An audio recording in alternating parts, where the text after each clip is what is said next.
what I like to do is just start out with a very brief kind of meditation, really just watching our breath and connecting with our motivation for joining the class tonight. So I'm going to go ahead and start. And if people join in, I'm sure simple enough to pick it up. So just take a moment to kind of put your mind in neutral. Let your body settle in your seat. And sit in a posture that's comfortable for you, but very good if you can have your spine straight.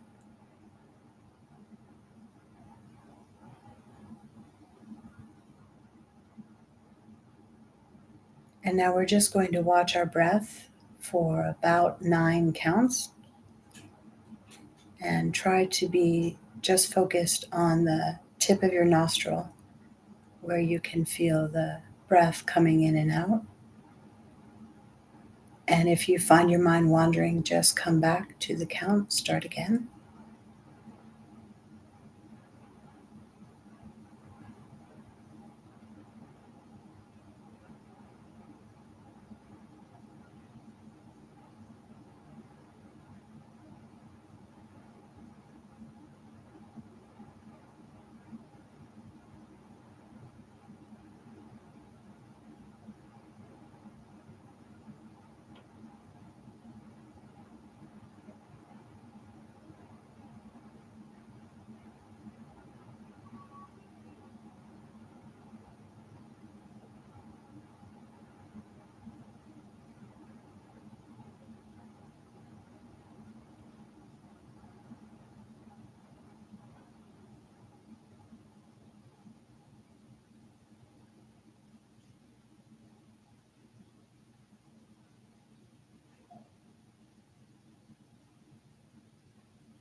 And now that you're hopefully completely present, bring to mind the reason that you're here tonight. And there can be lots of different reasons, but try to connect with the highest reason, your highest motivation.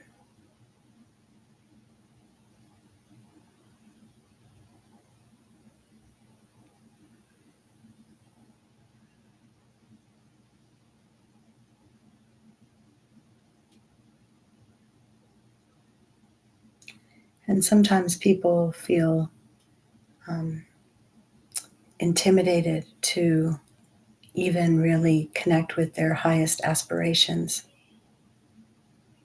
But in this moment, just imagine that it's possible for you to help every living being everywhere.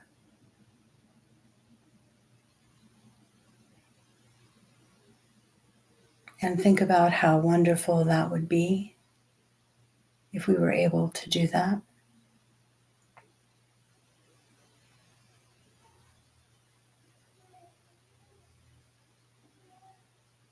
And then thinking about how we could do that. How could we help every living being be free from suffering? We would have to know how to free ourselves.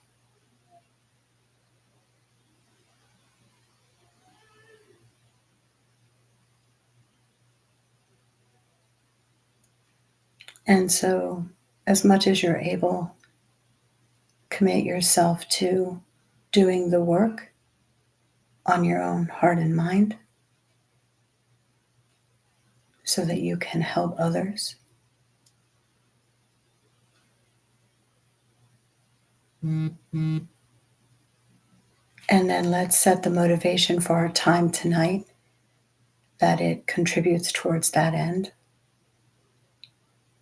that the moments we spend together, in the end, we'll dedicate those to fulfilling the entire path in our own hearts and minds, and being able to help countless beings everywhere.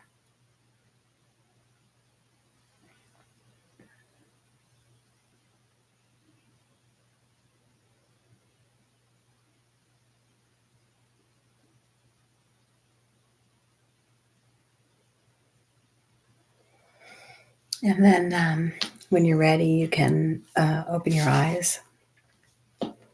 So this class is about finding a spiritual teacher, and how once we found them, kind of how to relate to them, what that relationship looks like, and why it's so important. But before we start in a conversation on what a guru is and the qualities of a guru, just a little bit of what I'm sure is review for everyone here. I'm sure you've all heard the problems of the pot, but I think before we start talking about spiritual teachers, it's really important that we stop and look at ourselves, like what are our own aspirations. And I set the motivation, and I said, because I think even sometimes we do the prayers, there's a little bit of it, I guess a lack of self-esteem sometimes, that I think can make it so that we uh, don't fully connect with that highest motivation. There's something in the back of our head that says that we're not able to do this. Um, but Lord Buddha taught the path, and the Four Noble Truths. And one of those truths is the path, and that it is possible that we can actually eliminate our own suffering. So before we engage in looking for a teacher, we have to kind of look at ourselves. Do I even think that that's possible? To what extent do I think that that's possible? Because that's really part and parcel with how seriously we're going to practice and embark on this path. So the problems of the pot, one is that we're closed. So this can mean, that we already feel like we know almost everything, and we're just here to fine tune what we already know. And that can be a problem. Um, and then, or just, outright not being open to receiving the wisdom from the Dharma. Or the pot can be dirty. So as a student, my own mind, I can have impure motivations. If you read some of the stories of the Mahasiddhis, they had cities, they had, powers. Um, I actually, a person very close to me um, was in a Dharma situation and had sort of confessed that they weren't really interested in enlightenment, but they really wanted to get some of these powers. And it was a long time before they realized that's going to get you into more trouble, right? Like that this is just more building up. They say spiritual materialism. So sometimes we could have it's possible that we could have like an impure motivation for wanting to take teachings, and that could include, you know, uh, my boss is going to a Dharma class, so I want to get promoted, or I don't know, crazy things. It could be anything, but there's a lot of reasons that could be sort of impure. So again, and maybe we have some of those in addition to good reasons, right? But it's important to kind of connect with the highest reasons for being here, the highest motivations, um, and take it on in that way. And the other thing is that a pot can be leaky. And this is, when we go to teachings, when we take Dharma classes or take initiations, and, we can spend hours, but then we don't actually contemplate or meditate or practice any of the things that have been shared with us.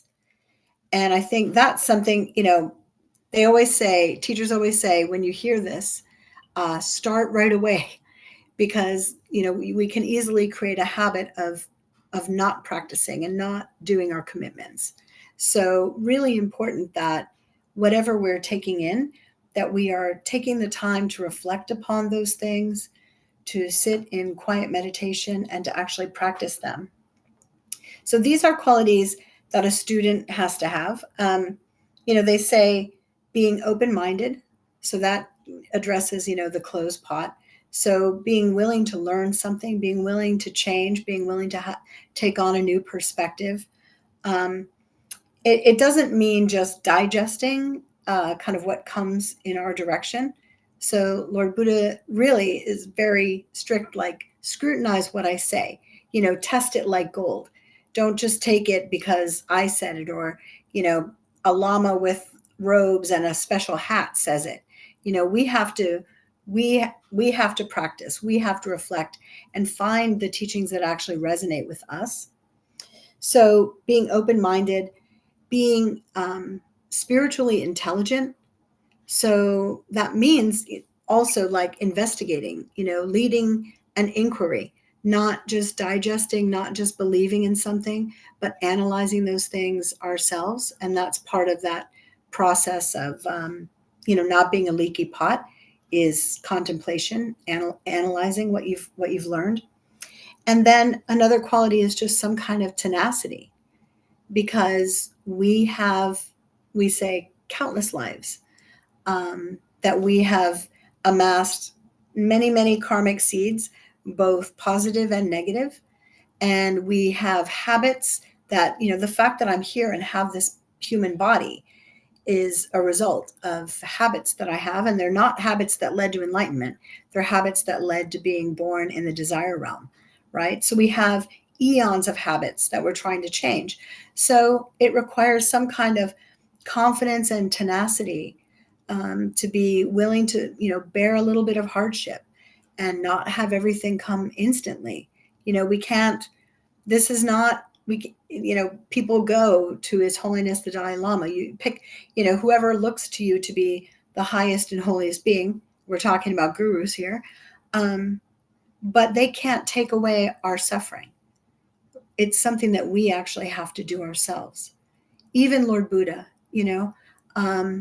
you could be hiding behind his robes, and there's nothing that Lord Buddha himself could even do. What they can do is to teach us. What they have done and are doing, depending on what your view of your teachers are, is they have done that inner work.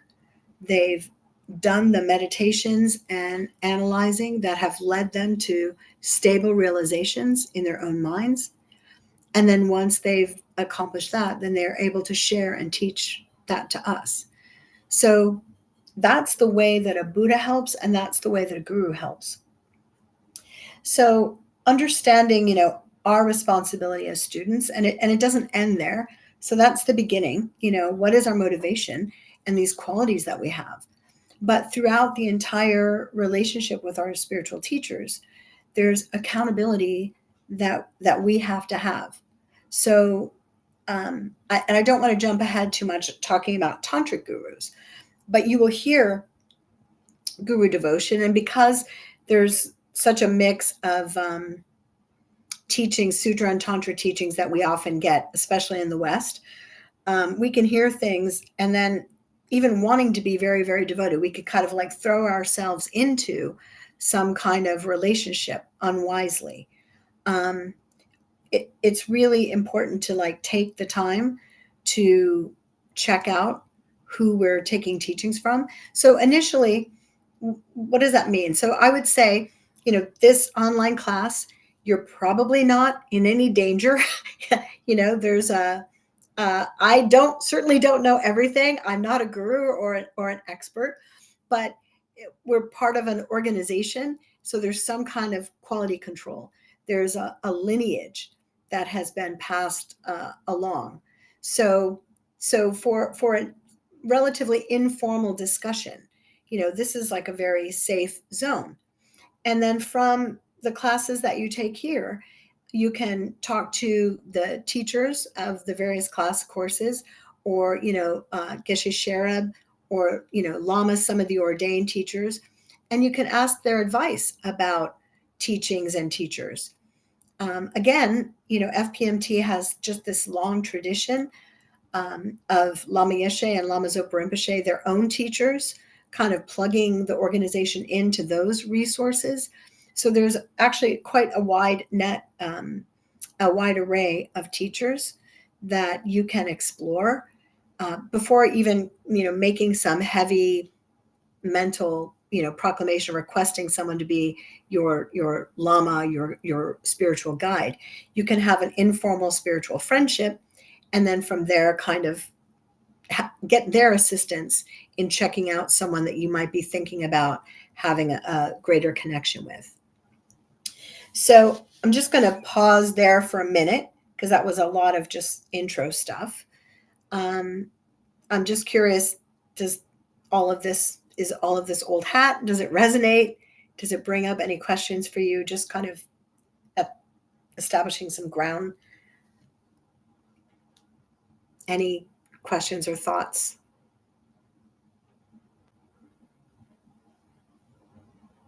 Sounds like a nice baseline. Oh, Michael, looks like you're talking about it. Sounds like a nice baseline. Oh gosh, I hope that's not me. Can everyone else? You can? I can hear Michael. You can. All right, I can't. So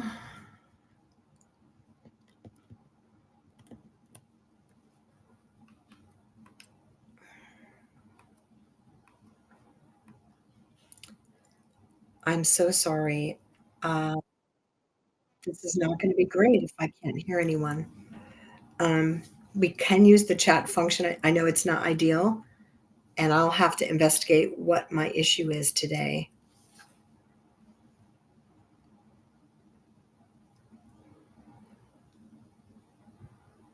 Can everyone hear me though? Okay. All right. I'll continue, and forgive me. If there's questions, I'm going to keep my eye on the chat. So please, let's make this as much of a discussion as we possibly can. I know, virtual sometimes is a little bit of a challenge. So that's just as a baseline. Thanks. Thank you. So if you look at that, we talk about the Buddhist path in terms of like Lam Rim. We say a graduated path. It's like incremental steps towards enlightenment. And there are many different presentations. And in this tradition, Atisha's Lamp for the Path, you're probably familiar with. Liberation in the Palm of Your Hand, Pabanka Rinpoche, that's actually a commentary on Lamp for the Path. And Lama Tsongkhapa has several other presentations on Lam Rim. The most extensive being the Lam Rim Chenmo, and then one of the most concise being Foundation of All Good Qualities, which I think Michael has. And I'd like us to kind of read that or look at that at the end of the class today. But they all start out with the importance of finding a spiritual teacher. And it's like, and maybe this resonates a little bit less in the modern world. But classically, anything we wanted to do. So now in the modern world, we have AI and we can just go onto a computer. But for the most part, if you really want to master anything, you have to first identify someone else who has much more skill than you do, right? At the very least. Now, if you can connect with a master, that's great. But sometimes we have to have a little bit of evolution ourselves before we move into that. And I think that that's a great parallel for finding a spiritual teacher. Doing a little bit of that initial work to develop ourselves, to kind of familiarize ourselves with the Buddhist path and with the teachings of the Buddha before jumping into, looking to connect with a master or our guru. So in that way, it's like a spiritual friend, a Dharma teacher with like the little t instead of a capital T, connecting with those kinds of teachers to help us evolve to the point that we're ready to take on that guru relationship. But as I said earlier, a lot of the sutra and tantra now is so very often kind of presented as one. And many of the sutra teachings now are kind of leading, and it makes sense, right? Because if we think about, and so backing up a little bit more, if we think about the various scopes of Buddhism, so we say, there's and you probably again already know this, so hopefully it's not too redundant, but worth reminding ourselves that to be a Buddhist requires minimally a belief in some kind of future lives, right? Because that's the minimal thing as a Buddhist. Like, my practice is not aimed at results in this life. It's not looking for happiness in this life. So, I mean, it may come as a byproduct, and certainly to the extent that we purify and we create merit, it's, in my experience, it does come. But, you know, starting out, the lowest scope is like, I don't want to take on a lower rebirth. It's not unlike a Christian thinking, I don't want to go to hell. Feeling, understanding there's ramifications to what we do, and I don't want to experience the really negative ramifications. I don't want to be born in a hell realm, or as a hungry ghost, or even as an animal. So that's the lowest level of what we would say is a Buddhist, is a person who wants to avoid unfortunate rebirth. And then, medium scope is a person who is looking to get out of the suffering cycle entirely. So their goal is to avoid samsara. So they're, again, looking towards future lives and making a commitment that in this life, I'm going to eliminate the causes of suffering. So, this is often hitting on a path where they're focused on decreasing their attachment, because they understand that attachment can create behaviors and cause us to plant karmic seeds for things that we don't want, further suffering. So a medium scope practitioner is looking to get out of samsara. So their end goal is nirvana. They want the cessation of all suffering. And then the greater scope is where we start talking about Mahayana and bodhicitta. And this is, so one is, you can think of bodhicitta, and I've heard it expressed this way, and it resonates with me. It's renunciation aimed at all living beings. So it's not just that I want myself to be free of suffering. It's not enough anymore just for myself to be free of suffering. I want to take every living being along. Every other living being also should be free from suffering, and a commitment to kind of make that happen. So now you can imagine, and I will say, in all fairness, it's never been presented to me this way, but looking at, our Dharma teachers with a little t, not the guru, we can learn morality. We actually learn that all of the time. People are telling us, by example, and teaching us, what things can be harmful to us. And so we can liken that to like the lower scope, right? Like cleaning up our own morality.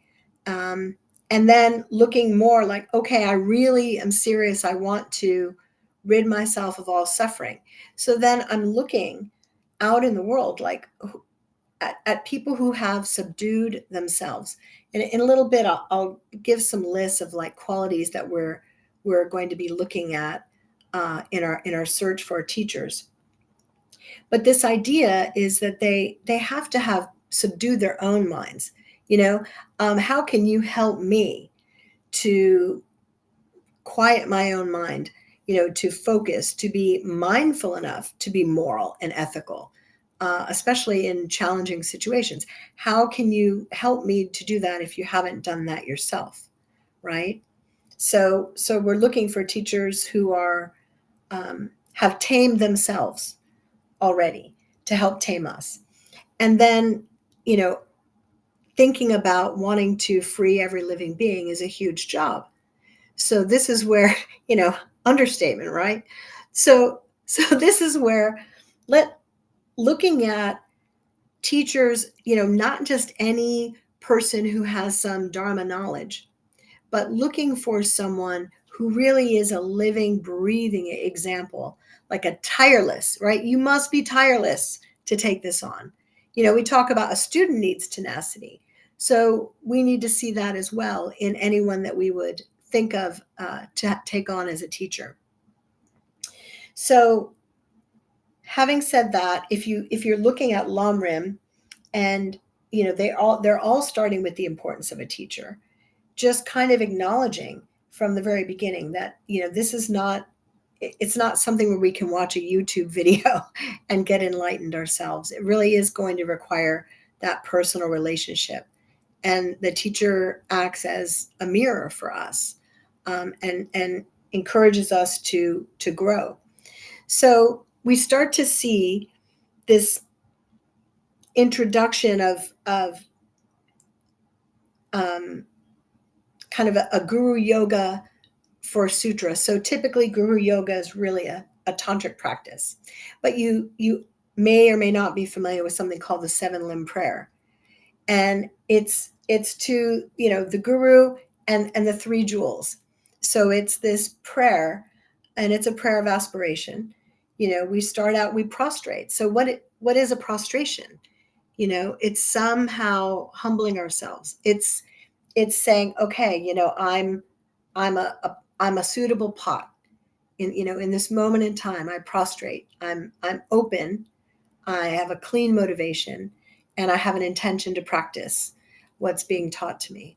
So I'm prostrating, and then I'm making offerings. And these, the highest offering we can make to our teachers, the highest offering we can make to a really a holy being is our own practice. Our own attempts, whether they seem feeble to us or not, just regularly doing what our commitments are, small acts of kindness. Those are the things, those are the most precious offerings. So making offerings. And then the next of the 7-limb prayers is confessing. And the reason I'm sharing all of this, it may seem a little bit tangential, but it's essentially a recipe for how to relate to a spiritual teacher. So confessing is just being open, acknowledging our shortcomings, acknowledging our negative actions, things with body, speech, and mind, the things that nobody knows about, right? The little yucky, competitive, whatever thoughts that we might have, or judgmental thoughts. So confessing those, and being willing to give them up. And then the next one is rejoicing. So here, rejoicing not only in the good things that I have done, the good qualities that I'm developing, the incremental baby steps that I'm developing, but also rejoicing in the merit that other beings are doing, that my fellow Dharma students are doing, my fellow practitioners, my Sangha, and my teachers, and the Buddhas. Being glad that those things are happening in the world, and rejoicing. As a new Dharma student, and I don't know how much any of you have been exposed to this, but Lama Zopa Rinpoche would often share like a number of what the percentage of virtue we would get, and from just rejoicing. So, I've just kind of stuck with whatever it's in my head, 10%. You get 10% of any good deeds that someone else is doing that you just take a moment to be glad about. It's like the cheapest good karma that we're ever going to get, right? Like just thinking about good things that someone else has done, or good things that we have done. It's associating our own mental energy with that. It's like, you can think of it, it's like, I am that, that's what I want to be. That's what I aspire to be. So rejoicing in the merit and the goodness of ourselves, our teachers, all Buddhas and Bodhisattvas, and we say all 3 times, past, present, and future. So, rejoicing is kind of investing in that. And then requesting teachings, asking the Buddhas, asking holy beings to teach us, to help guide us. And then the next one, sort of very related, is asking them to stay. Like, don't give up on me. You'll read some prayers, hold me with your hook of compassion. Like, throughout all my lives, don't give up on me. I'm going to fail. I'm not going to take your advice all the time. I'm not going to keep all of my commitments. And I'm going to be imperfect. Don't give up on me. And because they have great compassion, the good news is they won't. So asking them to stay. And then the last thing is dedicating. even dedicating the 7 limbs to becoming enlightened, dedicating so that all of those wishes, all of those highest aspirations that sometimes we're even afraid to give voice to because we don't feel capable, maybe. But dedicating all of that virtue, investing it. My little grandkids spent the weekend with us, and they joined us in our daily practice. Like, okay, meditate. So you can imagine my practice was, but it was good. It was really good. But I'm like, dedicate. And I was trying to explain to them, I'm like, think of it as like a piggy bank where your good thoughts and your good actions, you're putting them in a piggy bank and you're saving them all up for something really, really great. And, it's more than that, though. It's more like an actual bank account because you get to live off the interest. You're not only saving, but it accumulates some interest. It actually grows exponentially. So safeguarding the good things that we've done. And, 7 limb prayer is sort of planting the seeds and the beginning of creating I think it's safe to say, a tantric view of the Lama. So what I always share, because a longtime student shared with me, thinking about teachers. And if you find, when the time comes and you find someone that you want to really establish that formal kind of relationship with, then you can privately, offering 7 limb prayer to them. You can start offering it to, Buddhas and, all the Buddhas everywhere and all the teachers who teach the Mahayana path. You don't have to identify with faces and names if you don't have those people in your life yet. But when you start to get that, even, formulating letters to your teachers in the form of a 7 limb prayer, like in your own words, like humbling yourself, right? Somehow, like humbling yourself and then offering them something, sharing, how you've been working on yourself, how you've been following their advice, confessing something, letting them know something that's challenging for you or where you feel that you're falling flat, and kind of having some difficulties, and then rejoicing, sharing with them your little accomplishments. I'm less angry with my husband. I don't get annoyed with my colleagues. I get annoyed a little less than I used to. Whatever it is, it's not too small. And that, again, seriously, you could give tons of money. It doesn't compare to the real little things that you do with your own mind. That's what they want. That's what they're there for. So, offering that to them and then asking them to teach you. And that can be asking for very specific advice, or it can just be generally, inspire me. And that's a really important thing because teachers are not one size fits all. And, this organization, I certainly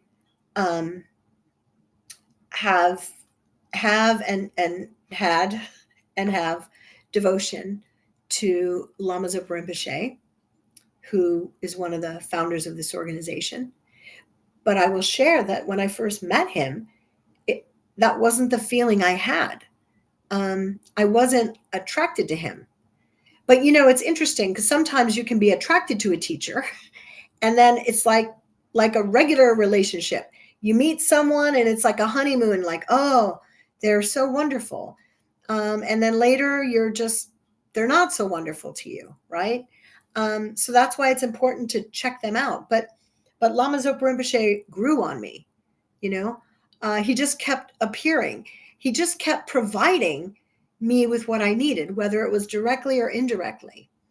And but I understand that it's not one size fits all, and my teacher isn't necessarily going to be your teacher. And just acknowledging that from the beginning, it's so crazy, but it's not an uncommon thing for students to be really weird about their teacher being the best teacher and this other teacher not being a good teacher. and all of these weird things. In my experience, I've never seen lamas have any kind of issues like that, but the students have it often, you know, or competing to be the most devoted person.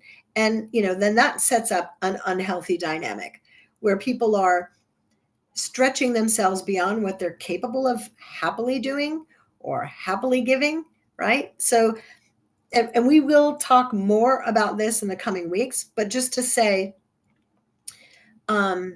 if you know about karma and uh, the opponent forces, the four opponent forces with karma, one of them is, regretting what you've done, right? It's a way to squash a karmic seed, right? The power of regret.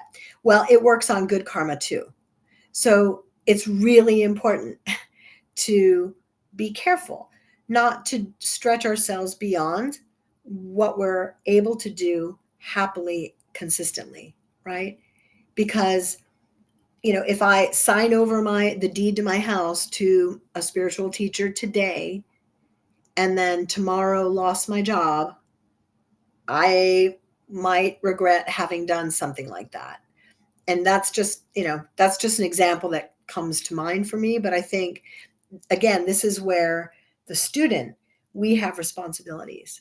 I have a responsibility to know myself, to know what my own capacity is, and to be gently expanding that capacity, right? Not in a way that's harsh and non-sustainable, that's going to break me, not in a way that I'm going to regret kind of my acts of generosity, because then, and I'm sorry, Michael, you've heard this a lot. It's like you're undoing the good that you've done. It's like the worst of all possibilities, right? You make some kind of a sacrifice, you make some kind of offering, and then you regret it. So now you don't even get the goodness from it because you've regretted it. So even though it seems less glamorous, even though you might not win the devotion looking contest, uh, we're we're in it for the long haul, right? It's a marathon. And, I will tell you very sadly that I have seen people coming from a genuine motivation, wanting to be better, but just not taking care, not being wise about their own boundaries, not checking out teachers, not checking out their own capacity to deal with things that might not always look pure. Um, you know, they say in degenerate times, like, it's very difficult to find, there's these lists of the 20 and 10 qualities, and we'll go through some of them and the minimum qualities of a guru, but it's so difficult to find. And I've read a couple times recently, and I never had heard this before until literally just the last couple of weeks. The best guru is one that lives 3 valleys away, and it's because you don't want to see him that often.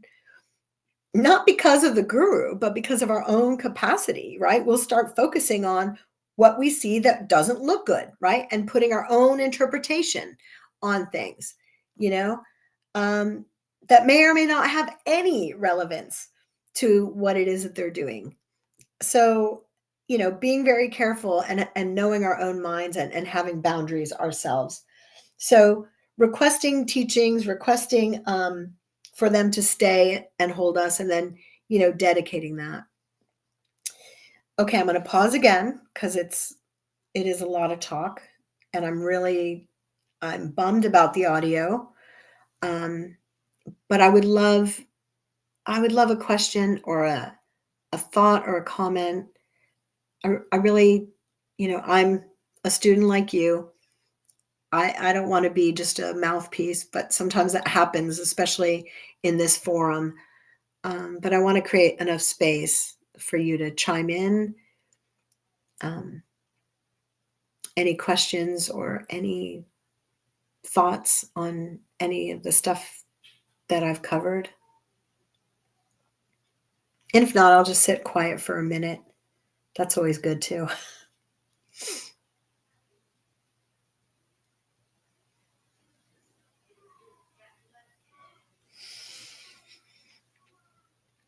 Okay. Yeah, so I'm looking at my notes. So, do they inspire me? Um, Back to this idea of not one size fits all.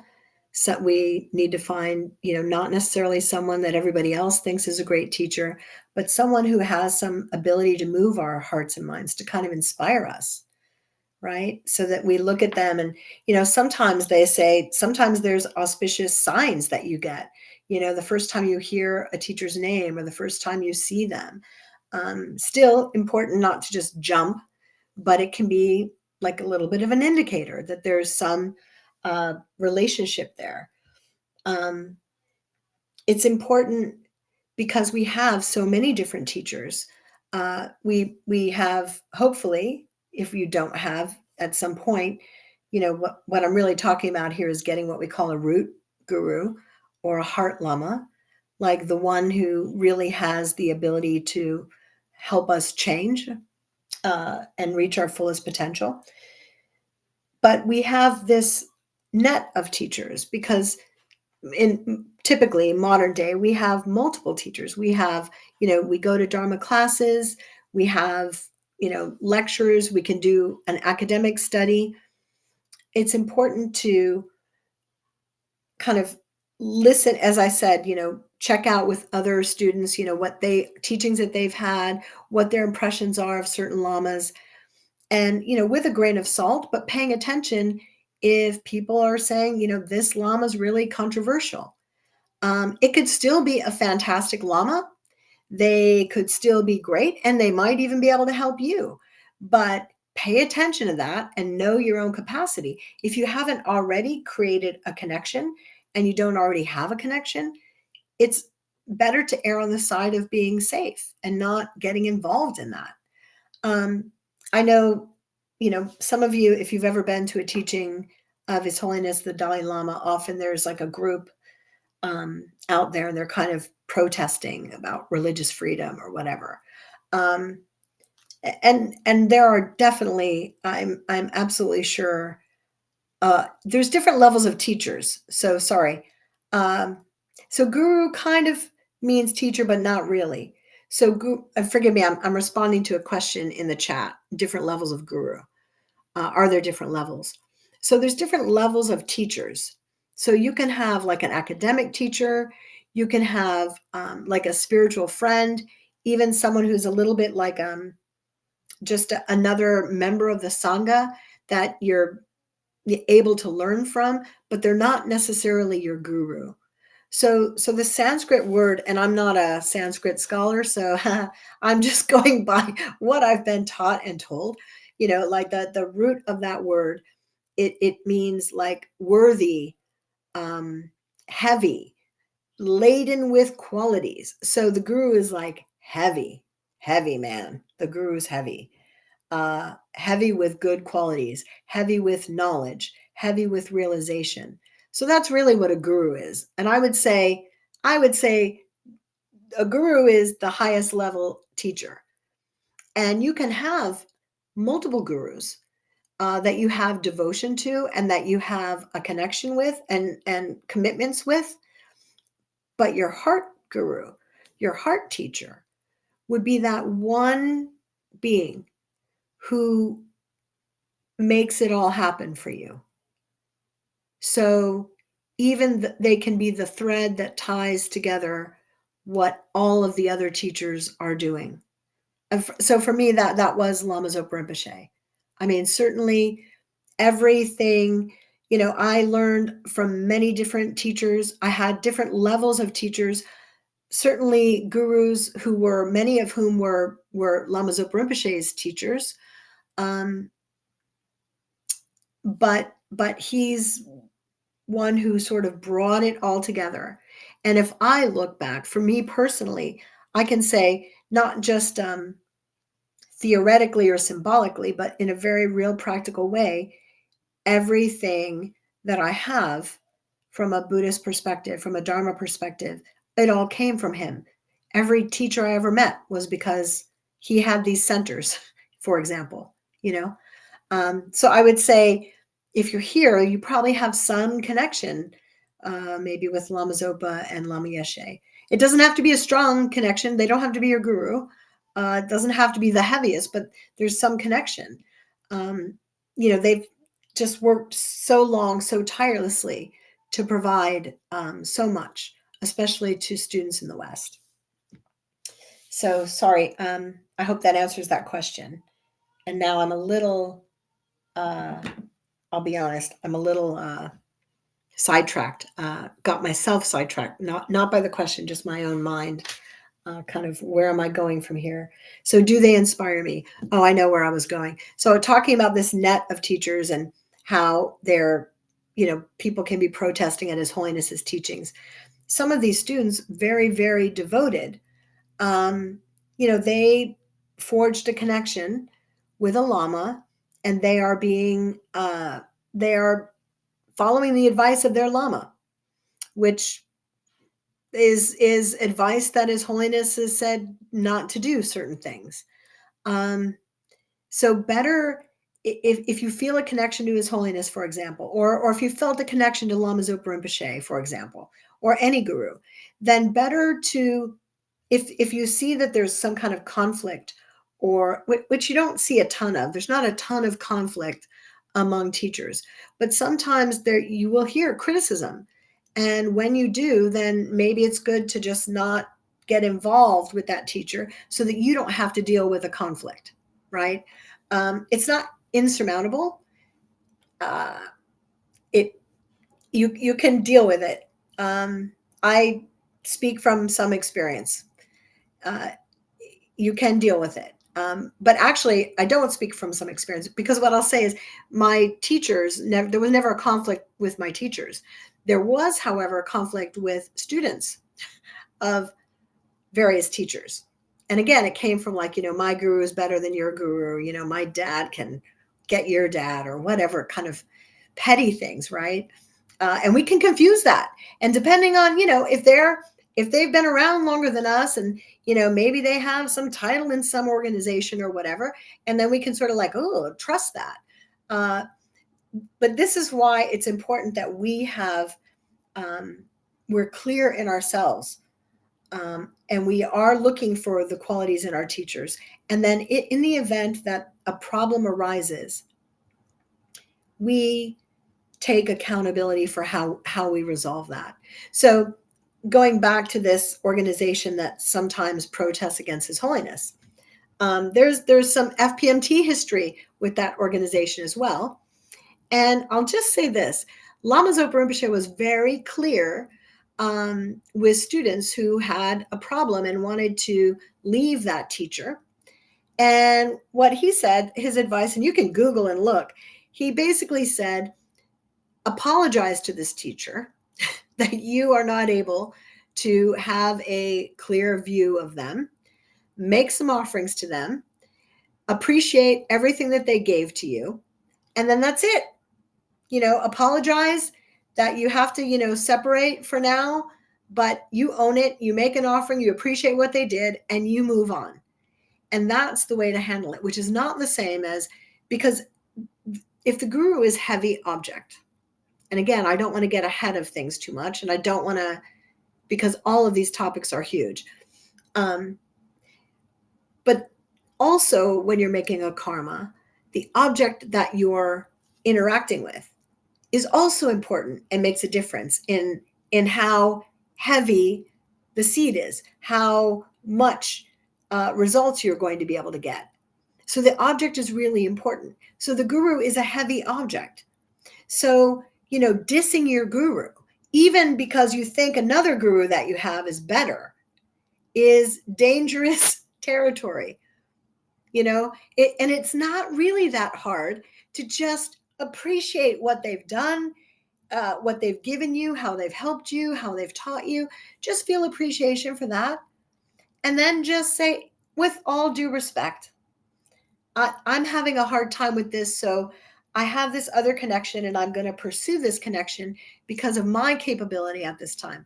It's such a it's a qualitatively different thing, right? So not so dangerous. And, I always think of that when I hear kind of, divisive talk or, judgment about other teachers. I remember Lama Zopa Rinpoche giving that kind of advice and anyone who knows, Lama Zopa Rinpoche has so much devotion to His Holiness the Dalai Lama, like so much devotion. So for him to say, for this other teacher who's seemingly, and I say seemingly because who knows, I think the mature way, spiritually mature way, is to just have a little space in our minds to say, you know what, maybe they're trying to teach us something, even if it's just the maturity of holding a line with our own teachers and trying to practice purely what they're saying to do without being divisive.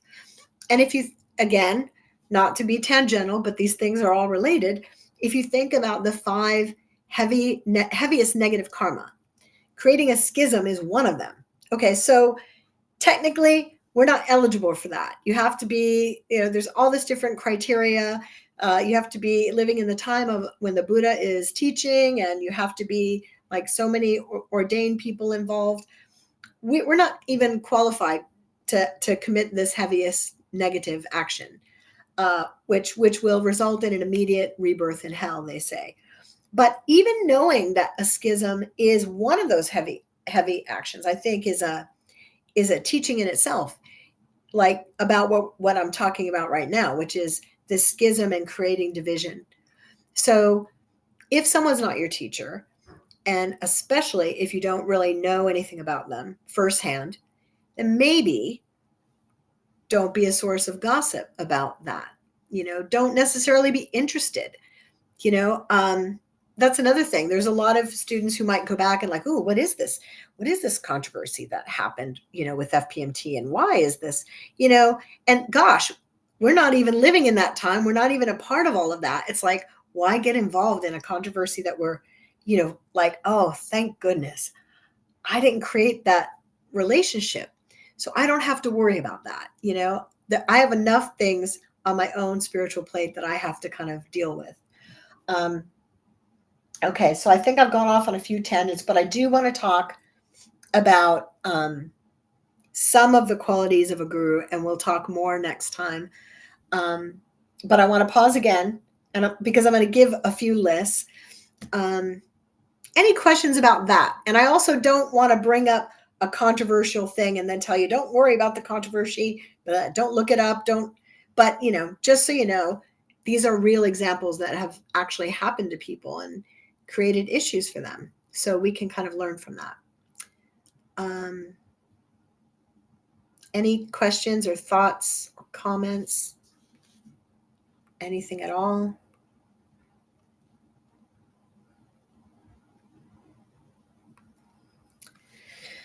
Okay, well then I will give you some lists. So my tray has a list of 10 qualities. I'm not going to share that today, but what I am going to share are a couple, like the minimum things that we can absolutely find. And I'm going to say a minimum, and they're a little bit different.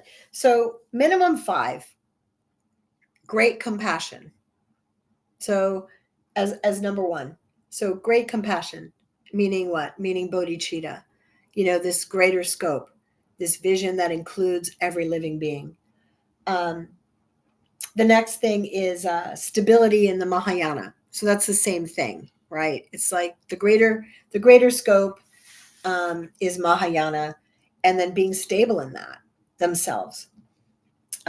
Understanding sutra, understanding the 3 vehicles and understanding sutra. Being skilled in guiding students. So that's a whole other thing. You can know a lot of things, I guess, intellectually, but not necessarily be very skilled in helping others. Yeah, intellectually. That's key. I have a little of that. Like I have a little bit of intellectual knowledge, and the rest, myself. So skilled in guiding students. And the last one, which is actually going to be, I'm going to talk about what those qualities look like, is just having subdued themselves. So that here we're talking about and now I'm going to get into another list, but you don't really have to keep a list. Just sort of, I think maybe it's good to have a list. So in addition to understanding the teachings, being ethical, being a moral person, that's one, like that's part of being subdued and subduing themselves, right? Being kind, having concern for others, having patience, and boy, do they need patience if they're going to be dealing with the likes of at least me. Unpretentious, so they're not trying to be a guru. I, I, I'll just say, and if you've heard or read Lama Zopa Rinpoche calling himself Mickey Mouse Lama, uh, unpretentious, humble, not because he doesn't recognize that he has some qualities, but humble because he recognizes the qualities that he's looking up to and aspiring to. Like, just amazing. And to me, I can trust that. I can trust someone who is aspiring, even if they're amazing and holy and learned and all of that. They're like, they have humility. And so I think another tip off, and this is just a personal aside, looking at their relationships with their own teachers. This is another thing. I'm always very, not very cautious. I just don't have interactions with any teachers that I don't know who their teachers are. And I don't know that they don't have devotion to their teachers, right? Like we're looking for someone to mentor us and be an example. So they should be demonstrating devotion themselves. They should be demonstrating that they're a good student. They should be demonstrating appreciation for their teachers. I should certainly know who their teachers are. So that goes along, I think, with being unpretentious. They are always a student. Lama Zopa Rinpoche, always a student of his teachers. And somehow, for me, in the way my mind works, that made him incredibly easy to just trust. And then being emotionally mature, which goes without much explanation. I don't think it kind of, all those other things require you to be emotionally mature. But then it can be collapsed into what I like these three, minimum three. This is safe. Cherish others more than themselves. Like, wow.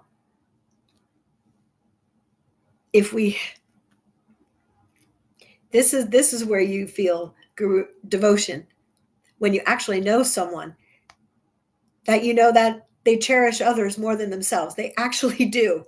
Not for a minute, not for an hour, not for a day. Yeah, then you just can't help but feel devotion. Emphasizing nirvana and enlightenment over samsara. Like, they're concerned with spiritual evolution. They're concerned with getting out of samsara, not fixing samsara, not figuring out how to make the best of samsara. It doesn't mean that they'll never give advice like that, right? But that's not where their emphasis is. Their emphasis is not in short-term things for today. Their emphasis is on getting enlightened, getting out of samsara, escaping samsara. And then, related to this, they're looking at next lives and future lives more so than this life. So this life is so brief. All future lives are countless. Like they say, we've had countless past lives, and we're eligible to have countless future lives. So they're concerned with that, not just today. And sometimes we have to cook that a little bit. I think, especially as Westerners, it's okay to not be completely convinced about past and future lives or reincarnation. It's okay. We would say what's not okay, if you want to call yourself a Buddhist, is making up your mind that absolutely there's no such thing. This goes with, kind of being open-minded, right? Being open-minded. And then I'll just say, if you're open-minded and you do find these teachers who have qualities, and they're telling you that they have some experience of these things, or they're teaching you about these things, then if you're truly open-minded, just entertaining them as possibilities and not making up your mind that there's no such thing. So those are the minimum three. And of all of them, the cherishing others over themselves, I think when seeing that, it's hard not to be inspired, and hard not to have a being like that put an imprint on your own mental continuum. So I'm going to stop there again. And Michael has put in, I thought it would be nice with these classes to kind of have an imprint of a Lam Rim. So one of the shorter Lam Rims, Foundation of All Good Qualities, it's Lama Tsongkhapa. And reciting that Lam Rim, I think, is a really good imprint. And I think it starts with Foundation of All Good Qualities is the spiritual teacher, right? So I'm going to recite that. And if you want to recite that with me, you're welcome to. And then I'd like to just take a minute to sort of meditate on that and then open it up for more questions. And then we'll do kind of dedication. The foundation of all good qualities is the kind and venerable Guru. Correct devotion to him is the root of the path. By clearly seeing and applying great effort, please bless me to rely on him with great respect. Understanding the precious freedom of this rebirth is found only once, is greatly meaningful and difficult to find again. Please bless me to generate the mind that unceasingly, day and night, takes its essence. This life is as impermanent as a water bubble, remembering how quickly it decays and death comes. After death, just like a shadow follows the body, the result of black and white karma follow. Finding firm and definite conviction in this, please bless me to always be careful, to abandon even the slightest negativities and accomplish all virtuous deeds. Seeking samsaric pleasures is the door to all suffering. They are uncertain and cannot be relied upon. Recognizing these shortcomings, please bless me to generate the wish for the bliss of liberation. Led by this pure thought, mindfulness, alertness, and great caution arise. The root of the teachings is keeping the pratimoksha vows. Please bless me to accomplish this essential practice. Just as I have fallen into the sea of samsara, so have all mother migrating beings. Please bless me to see this, train in the supreme bodhicitta, and bear the responsibility of freeing migratory beings. Even if I develop only bodhicitta, but don't practice the 3 types of morality, I will not achieve enlightenment. With clear recognition of this, please bless me to practice the bodhisattva vows with great energy. Once I have pacified distractions to wrong objects and quickly analyzed the meaning of reality, please bless me to generate quickly within my mind stream the unified path of calm abiding and special insight. Having become a pure vessel by training in the general path, please bless me to enter the gateway of the fortunate ones, the supreme Vajra vehicle. At that time, the basis of accomplishing the 2 attainments is keeping pure vows and samaya. As I have become firmly convinced of this, please bless me to protect these vows and pledges like my life. Then, having realized the importance of the 2 stages, the essence of the Vajrayana, by practicing with great energy, never giving up the 4 sessions, please bless me to realize the teachings of the Holy Guru. Like that, may the gurus who show the noble path and the spiritual friends who practice it have long lives. Please bless me to pacify completely all inner and outer hindrances. In all my life, never separated from perfect gurus, may I enjoy the magnificent Dharma by completing the qualities of the stages and paths. May I quickly attain the state of Vajradhara. So that's a concise presentation of the entire path to enlightenment. And you can see it starts with the guru and it ends with the guru. So really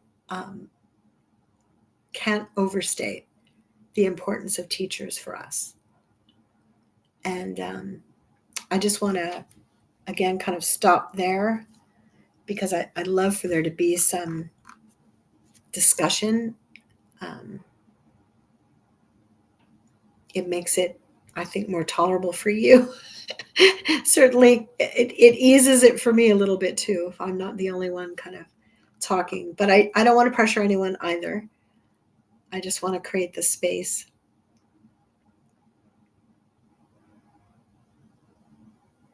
And I'd also assume that anyone who would be interested in sitting in on this class is either has a guru or has some aspiration to develop a relationship like that. So, I would say any questions or thoughts, I'm happy to share. Certainly not an expert. It's something that I also am trying to, practice myself, and imperfectly very often. The good news is if they really have this love and patience, right? I've often thought when I feel uncomfortable, well, if you are who I think you are, then it's okay. You still love me. If you are who I think you are, then all is all right. You will continue to bless me. They don't have some personal agenda, right? And so it's like, if you are who I think you are, if you are who I suspect you are, then all is okay in the world. And if you're not, then that's okay too. How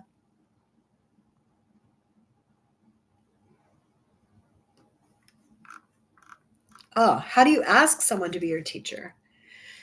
So, formally, I would recommend, you can do that in person, offer a kata. And I think kind of talking about the 7-limb prayer, I think it's really nice to, again, it doesn't have to be like some external 7-limb prayer sort of a thing, but to the extent that if someone is inspiring to you and you want them to be your teacher, then offering a 7-limb prayer to them, literally, it could be a physical prostration, and then, making an offering to them, and talking with them about your challenges, and rejoicing in, letting them know the progress that you've made. And then when this part, the 7-limb prayer, requesting teachings, so appropriate. Like, can you please lead me? Can you please help me on the path? Can you be my teacher? Will you be my teacher? And then asking them to stay, praying for their long life, praying for their inspiration. I have to say, I feel, as we know, or as you probably know, Lama Zopa Rinpoche has passed into, we'll say, paranirvana, but he is ever present for me. And it's like a radio station that is always broadcasting, and it's just a matter of whether or not I tune in. It's like the sun is always shining, and I could be in a basement somewhere. The sun is still shining, right? I can have an umbrella over my head. The sun is still shining. So, when I make myself available, when you make yourself available, and then I would say, sometimes you might not have in life, you might not have always the opportunity to physically be with your teacher. You may be taking like this teachings online, maybe with Geshe Sherab or another teacher, and or His Holiness the Dalai Lama, and you don't have the opportunity to make that request in person. You can make that request. It's very interesting. It is a two-way relationship, but in another way, it's very much. It's very much dependent on you. Um, like I said, they're always broadcasting. So asking them to be your teacher, it doesn't have to be something that happens in person or even in a letter. And they don't have to verbally say, oh, yes, I will. It's very nice when they do. It's very nice. But again, if they are who you think they are, then of course they'll be your teacher, right? And if you're feeling that kind of karmic connection, then there must be some connection there. It's so nice to get the validation and to meet them in person and have that relationship. And I really do wish that for everyone because it's powerful. At the same time, I think a little bit of that spiritual maturity of um, I when I said Lama Zopa Rinpoche is omnipresent, it's like I even when he was alive in this body, when I would meet with him, sometimes I had questions about how I could help a specific situation, um, helping certain people. But I never had any real questions for him about what I should do because, quite frankly, he had already told me perfectly. And I knew what I needed to do. I just sometimes wasn't always capable of doing it. But if I was honest with myself, I knew. So I think developing that kind of relationship with your teacher, where you are really absorbing the teachings, meditating on them, analyzing, practicing, you will find that you'll have access to that teacher or those teachers or the Buddha. And that's, they say the guru is the Buddha. That's the tantric view. The guru is the Buddha because they're the entree uh, to the Buddha. There's no way we could make contact, right? I'm not living in that time. Gautama Buddha is not in front of me. Siddhartha is not, well, in that body, in that incarnation, in front of me.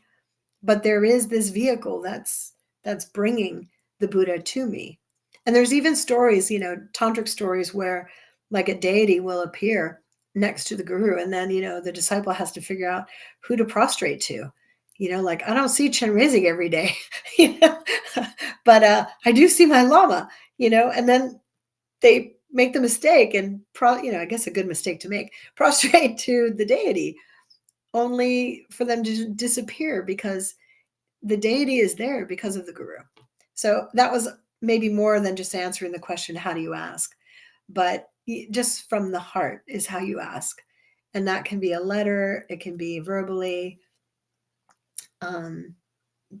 Yeah. And start with having them be your teacher in your heart. Even before you do any of that, it can happen. Any other kind of thoughts or questions? That's really all I prepared to kind of really talk about today. Um, Do you have anything if you else? do have questions, thoughts, don't be shy. And I'm going to figure out my audio. Again, apologies that I can't hear anyone else. Makes it a little more awkward asking you to type something into the chat. But I guess if there's no other questions, then let's take a minute. Let's meditate on, we just read through, and I should have stopped immediately after that. But it's the first time we went through it in this class. So I thought good to discuss a little bit. But we just went through this whole presentation of the path, this very concise presentation. And let's take a minute to just maybe reflect on that. And I'll do some formal dedication prayers. I'll do a couple in Tibetan, and then I'll just share the English. And yeah, during your meditation, just a minute or two, if you could do your own personal dedication. And if there's anyone that that needs prayer, which everyone does, right? But some people are appearing more obviously in a given moment to kind of need some help, feel free to dedicate for them as well. And if you want to put their name or whatever in the chat, if you're comfortable to do that, then kind of all of our energies can just be, even in a moment, focused on them and dedicating for them as well. So let's just contemplate the foundation of all good qualities. and the Lam Rim to the extent that we are familiar with it or understand the path.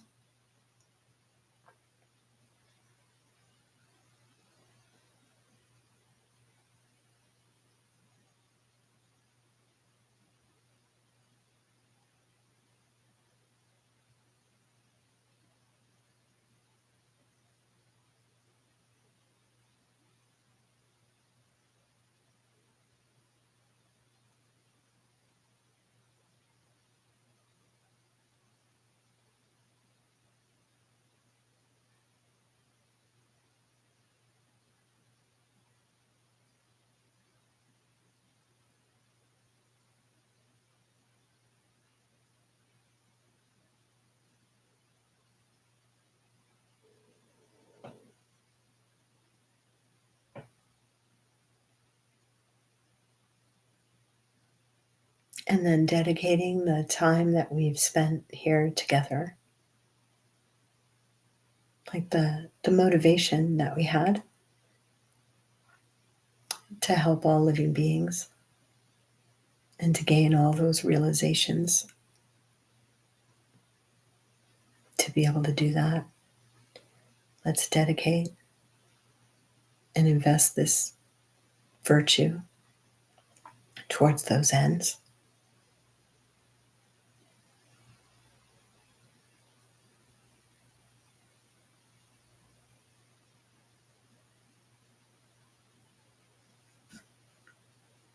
Jamchug Samchug Rinpoche Ma Ke Panam Ke Gyuchi Ke Panyam Pame Payam Gong Ne Gong Du Pawasho.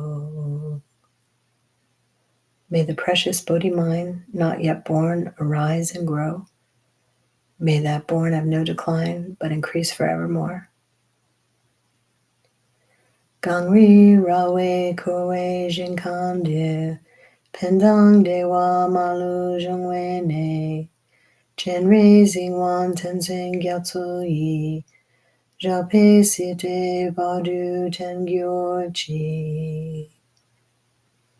In the snowy mountain paradise, you're the source of all good and happiness. Powerful Tenzin Gyatso Chenrezi, may you stay until samsara ends.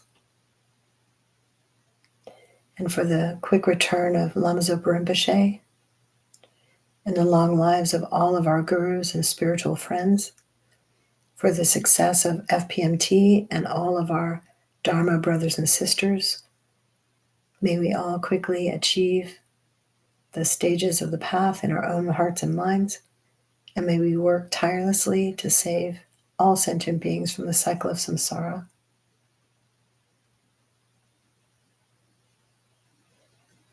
And then any special dedications that we have.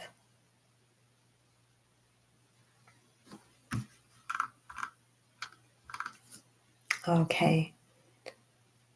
Heather and Steve, Aileen, Doug and family, Jigme Palmo, my mother, Kathy Manning, for all of them. I would dedicate also. Thank you all very much for the time. I really appreciate it. And please feel free, maybe over this next week, give some thought to some questions. Let's have a discussion. I'm really grateful for your attention and just for being here. So thank you so very much. Have a wonderful, wonderful evening, and I hope to see you all next week. Take care. And thank you, Michael, especially for helping. Really appreciate it. Have a wonderful week, everyone.